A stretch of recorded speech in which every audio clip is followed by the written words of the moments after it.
We do have some cards in opposition. I'll go ahead and read those now, and if anyone would like to speak, just make your way up to the table. I'll ask Representative Schlegel to just come up here and take a seat. Monique Blossom, representing herself. Britton Forsyth, Step Up for Action. Imani Crenshaw, Planned Parenthood. Angela Adkins, 10,000 Women, Louisiana. Melissa Flournoy, 10,000 Women, Louisiana. Debbie Randall Apcar, 10,000 Women, Louisiana. Casey Carr, 10,000 Women, and now Baton Rouge. Peyton Rose Michelle, Louisiana Trans Advocates. Pearl Ricks, representing herself. Jenny Hastings, TBR. Chris Kaiser, ACLU of Louisiana. Peter Robbins Brown, Louisiana Progress Action, sorry. Caitlin Mathern, WBR. Mary Pritchard, 10,000 Women. Helen Frank herself. Jamila Johnson herself. Carmen McCoy, Lift Louisiana. Kay Channing, 10,000 Women. Amanda Anderson, Reproductive Freedom Acadiana. Jennifer Schmidman, hopefully I'm pronouncing y'all's names correctly. I apologize if I'm not. Representing herself. Emily Krupp, 10,000 Women.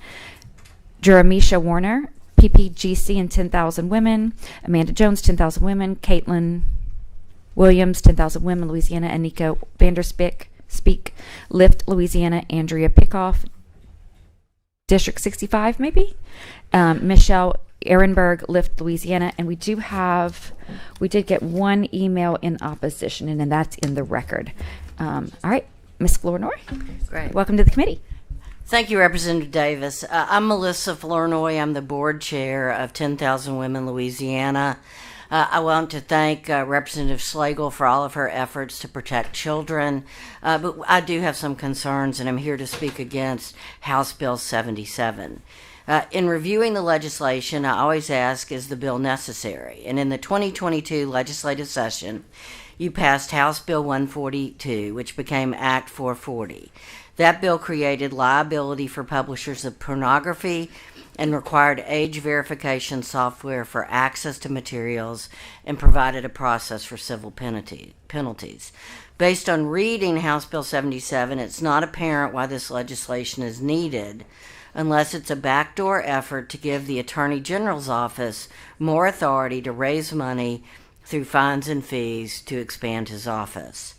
House Bill 77 does add significant financial penalties and expands the authority of the Attorney General to investigate alleged violations. The current law provides the opportunity for the Attorney General to investigate.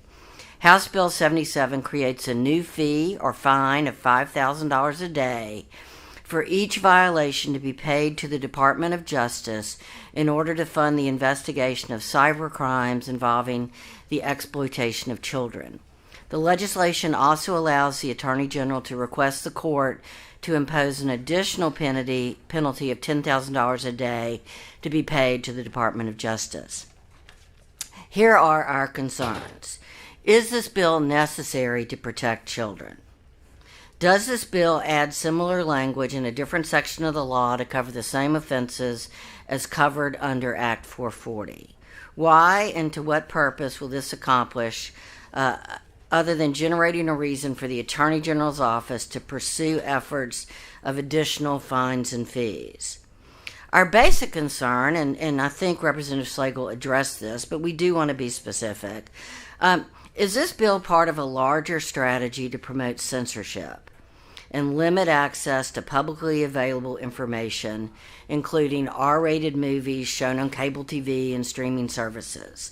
What is the unintended or intended purpose of this legislation? We all agree we want to protect children. One of my concerns is, could this legislation be construed to limit access to educational materials on health sites, such as the Mayo Clinic website, Sex Education, Talking to Your Teen About Sex? Would the author consider an amendment to clarify that this legislation does not apply to nonprofit healthcare and education providers who provide access to information on medically accurate health information? Given the heightened political environment and concerns about censorship, book bans, efforts to limit access to information regarding sex education, LGBT-related issues, Would the author clarify the intention of the bill and why this legislation is necessary, and state for the record that this legislation is not intended to limit access to medically accurate health information? We're in a very politically fraught period here in this legislative session, with discussions around banning books, limiting access to information, assailing the rights of LGBT people, questioning the rights of books. We want to make sure that this legislation does not cover nonprofit organizations, healthcare providers, and others who may have medically accurate health information on their websites. Last year, the legislature limited access to pornography and related material and added the age verification process for all websites. We question whether or not this bill is necessary or if it's just intended to expand the Office of the Attorney General and to add burdensome fees to non-compliant commercial providers. The challenges facing Louisiana are significant. In order to address the systemic challenges of poverty, substance abuse, crime, we have to investigate and believe in investing in families, neighborhoods, and supports. We don't want to be derailed by issues around book bans, censorships, and attacks on certain people in our state. We hope that you will amend the bill to protect health educators, medical professionals, and educational websites that are intended to provide accurate health information. Thank you. Good morning, everyone. My name is Peyton Rose Michelle. I'm the Executive Director of Louisiana Trans Advocates. And today I'm here to ask you to oppose HB 77. I'm born and raised in Louisiana, and I was taught that Louisiana values freedoms, especially the First Amendment and Second Amendment freedoms, and I believe that this bill would potentially infringe upon the freedom of speech of many organizations. The bill does say that it is any corporation that has 33% of material harmful to minors would be included. It does not say just certain kinds of websites or certain kind of corporations. It does allow any corporation to be included. I also would urge y'all to think about how would one even begin to quantify 33% of a website. Websites can be vast and have large amounts of information, and I would imagine that it would cost a lot of money to even begin to quantify the amount of pages on any given website. And ultimately, Representative Schlegel acknowledged the dangers of having overly broad bills and how they could be, used in ways that are not necessarily the intention of the bill author. I would encourage her to maybe explore amending the bill so it is less broad, to, work with the value that I think me and Rep. Schlegel both have. And ultimately, the Attorney General should not be trying to infringe upon anyone's freedom of speech. I ask you all to oppose HB 77, and I thank you all for your time. Thank you. Thank you so much for your testimony. Good morning, everyone. Thank you for your time. I am speaking in opposition of HB 77. I just wanted to come up and share a couple of bullet points of how I believe this will impact individuals in Louisiana, organizations in Louisiana, as well as young people and their access to education. HB 77 provides a violation of freedom of speech and gross restriction of knowledge entering the marketplace. It's a clear intrusion of civil liberties that will undoubtedly be brought before the courts, costing state taxpayers dollars to defend something that no constituent can support. It leaves open a backdoor to the denial of access to vital information around bodies and human experience. While I understand wanting to safeguard children and young people from pornography, I believe that there is a more intentional and clear way of doing this. In the legislation currently, the definition of material harmful to children is laid out in, I believe, A, B, and C. However, if we exchange that with the word pornography, I believe this bill still carries out the desire that Schlegel wants to see happen. I think that the definition of material harmful to children is going to be a backdoor to censorship. I believe it'll cut off young people and some adults that may not have documentation for various reasons from sexual education information, from gender information, and information around STIs, STDs, and pregnancy. Nudity, sex, and sometimes the simulation of normal sexual acts through different tools is a way that we can teach young people what happens when you're sexually active. When I was young, I was fortunate enough to have a program available to me that encouraged me to look for information about how my body operated. This allowed me to understand what happened when I was sexually active when I was younger, how to protect myself, and how to protect my peers. Access to that information was vital for my survival and for the health of my community.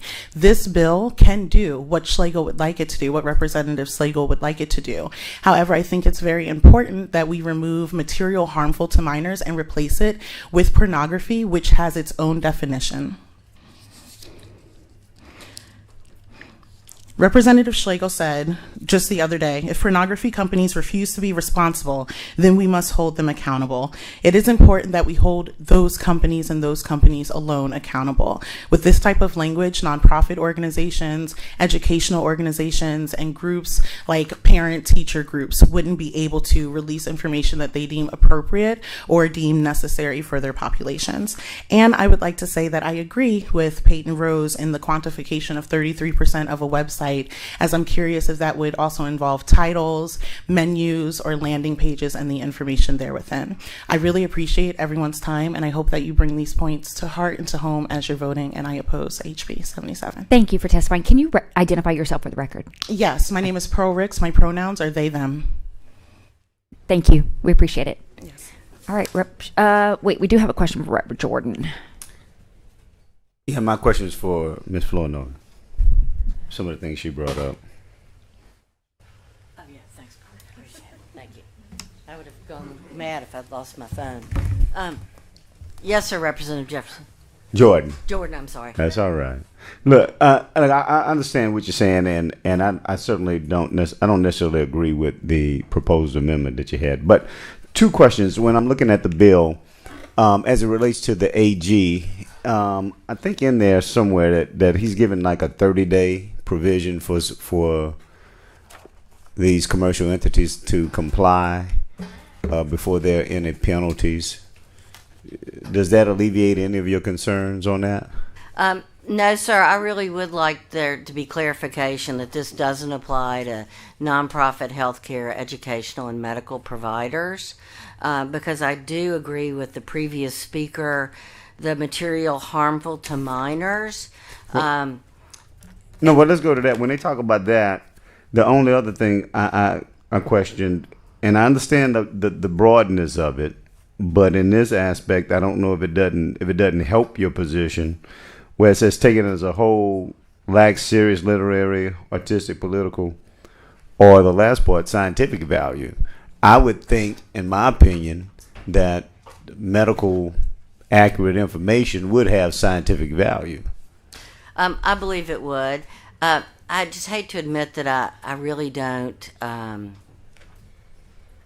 have confidence in the narrow interpretation of the legislation and feel that its broadness could be used to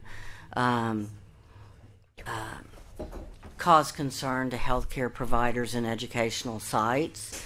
I think the question around what is taken harmful to minors, we're seeing this discussion play out in library boards and school boards around the state around what's harmful to minors, around medically accurate health information, around literature, around books, around censorship.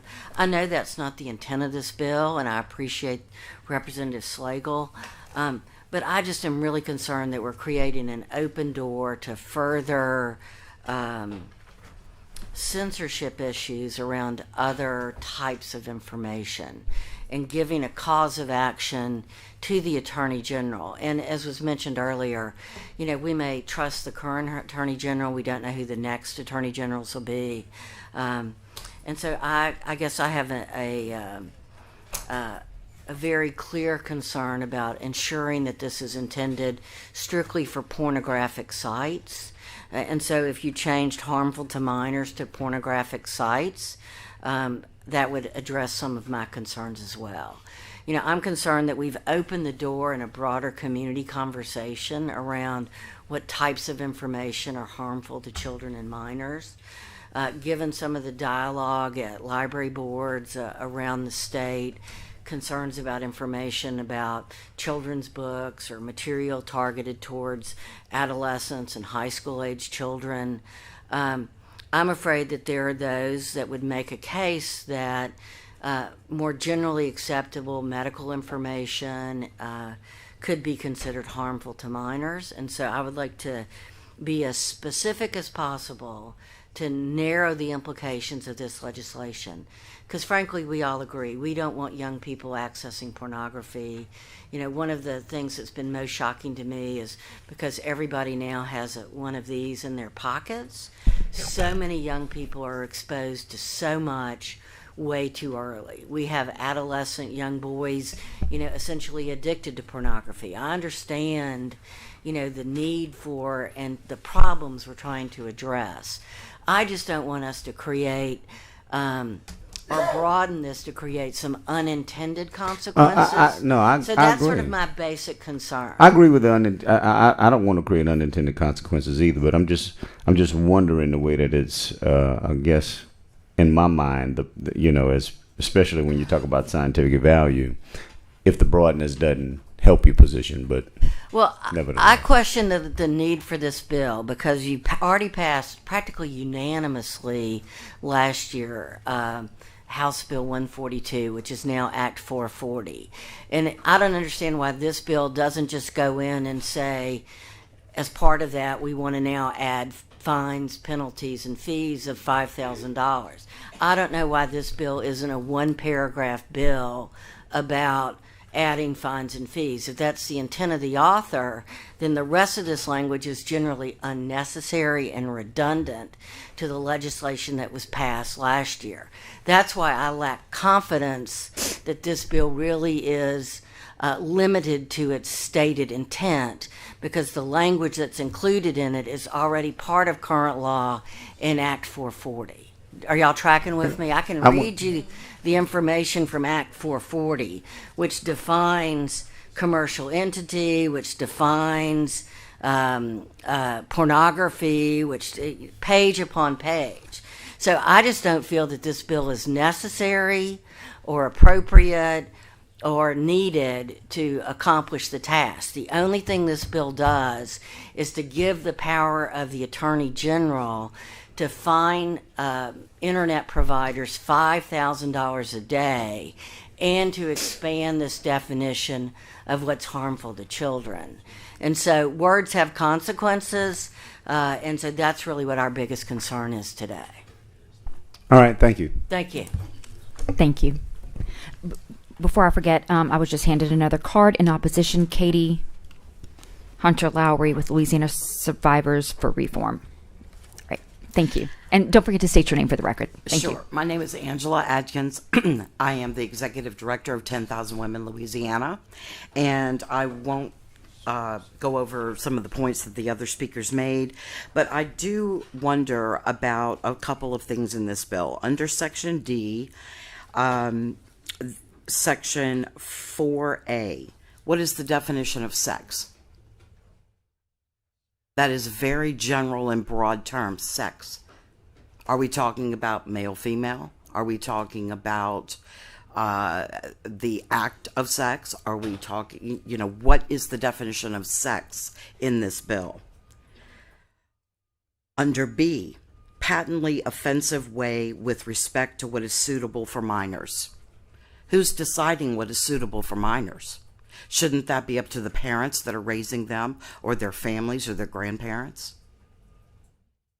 What is offensive to you may not be offensive to me. I think that children should be made aware of their bodies, their bodily functions at an appropriate age, but at an early enough age to where we don't end up with the high rate of teen pregnancy that we have in the state of Louisiana because we lack sex education for minors that are already having sex. Under Section C, taken as a whole, lacks serious literary, artistic, political, or scientific value as to minors.